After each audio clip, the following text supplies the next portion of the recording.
And now turning upward. Remember our old friend 3I Atlas, that beautifully mysterious interstellar visitor who came and went like a date that you thought was great, but then they just didn't call you back? Well, you might remember when it first came zooming by us, and for a moment we got all nervous about the proximity, and then we got all captivated when it seemed so hot, then it seemed so cold. The whole time we kept wondering, is this possibly alien? Well, even though we now know that is almost certainly not the case, we are still watching it as it leaves us here, remembering it in the dust. It turns out it was way older than us anyway. Here to walk us through it once again is the man who would be the perfect interstellar emissary for all of us, Dr. Avi Loeb, a Harvard astrophysicist and an expert when it comes to 3I Atlas and anything else from outside of our solar system.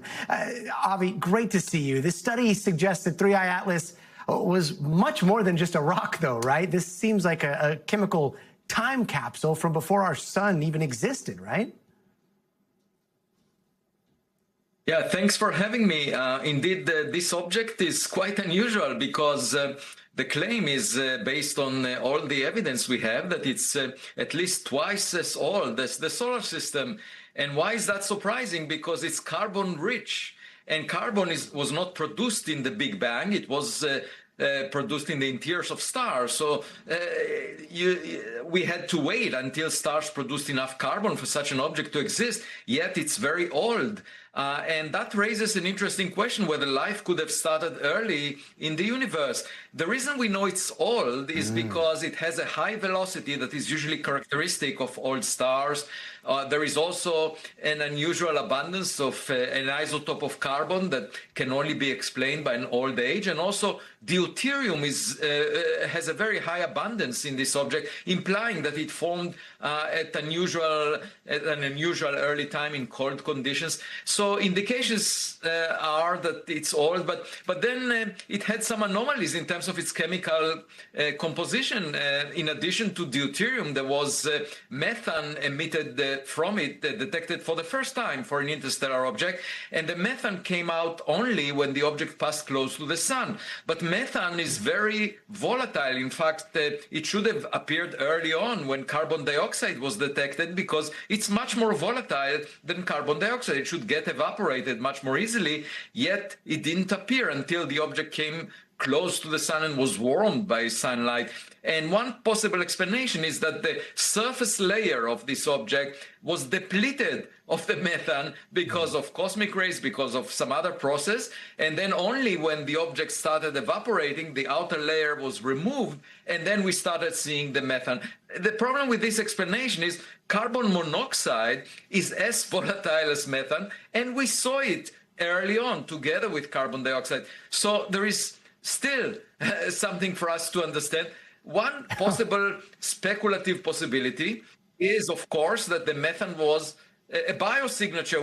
It's one of the most prominent biosignatures in the atmospheres of exoplanets, and maybe there were microbes in this iceberg that produced it when it was warmed up by sunlight. We just submitted a paper for publication about that possibility. You don't need a lot of microbes to do that. A small fraction of the mass of 3I Atlas could accommodate the amount of methane produced near the sun.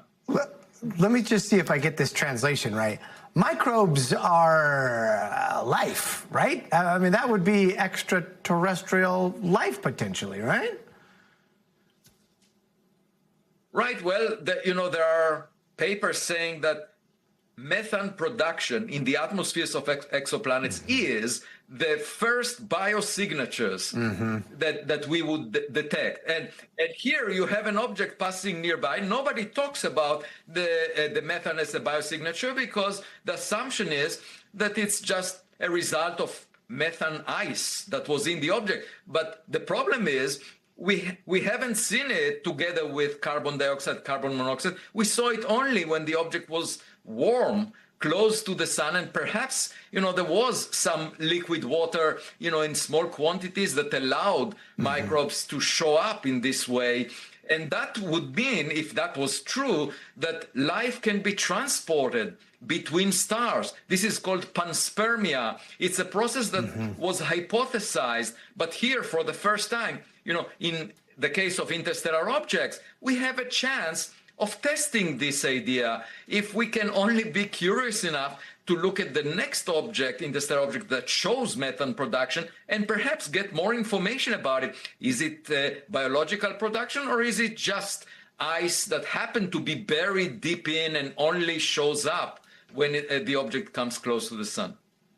Yeah, so much of this. I mean, one, the timeline moving way, way back, and the fact that life could have existed a lot earlier than we thought. And two, microbes in my book are aliens. So that would be quite the announcement as the new head of the Scientific Advisory Council on all things UAP.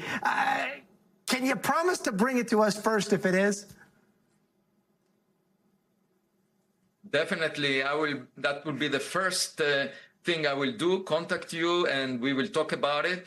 Of course, we have potentially a chance of detecting microbes, but we also have a chance of detecting alien technology. And frankly, I'm much more hopeful that we will find alien technology first, because then we can learn from it about new science, new technology. It will bring us to a better place. And we will have some sense of cosmic modesty that we desperately need, because there is a lot of hubris on our planet. I believe that Elon Musk is not the most accomplished space entrepreneur that existed since the Big Bang. And if there is another one over the past 13.8 billion years that managed to send probes that arrive in our backyard, let's find it. Let's find it for sure. And you set your dating bar very, very high. I will settle for microbes or anything. But Dr. Avi Loeb, always a pleasure to see you. Talk very soon. Thank you. We thank you for watching. And remember, stay updated on breaking news and top stories on the NBC News app, or watch live on our YouTube channel.